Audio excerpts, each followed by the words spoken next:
গল্পটা তখনই ভালো ছিল যখন তুমি ছিলে অপরিচিত আর আমি ছিলাম আমিতেই সীমাবদ্ধ।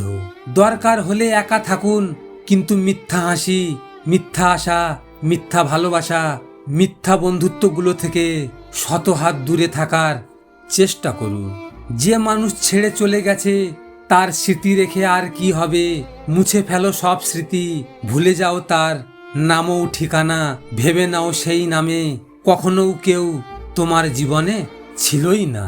বুঝলে বন্ধু, একা বাঁচতে শেখো, কারণ বিচ্ছেদের যন্ত্রণা মৃত্যুর চেয়েও ভয়ঙ্কর।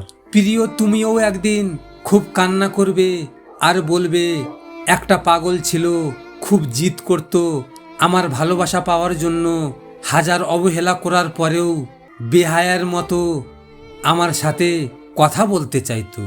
কাউকে মন থেকে ভালোবাসলে চোখ দিয়ে জল তো বের হবেই, যার প্রমাণ আজ আমি নিজেই পাইতেছি।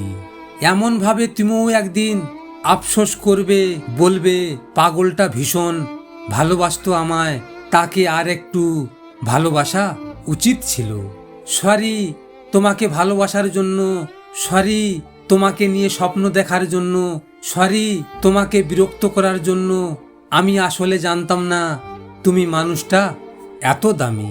হ্যাঁ, আমি সেই মানুষ যার অভিমান বোঝার মতো কেউ নেই, কিন্তু ভুল বোঝার মতো মানুষের অভাব নেই। নতুন কাউকে পেয়ে যদি আমাকে ভুলে যাও তাহলে আমি কষ্ট পাবো না, কারণ হতে পারে সে হয়তো আমার থেকেও অনেক ভালো। তুমি সুখে থাকলে আমিও সুখী। হয়তো আমি একা, তবে অনেকটা ভালো আছি, কিন্তু কারো টাইম পাস হতে চাই না।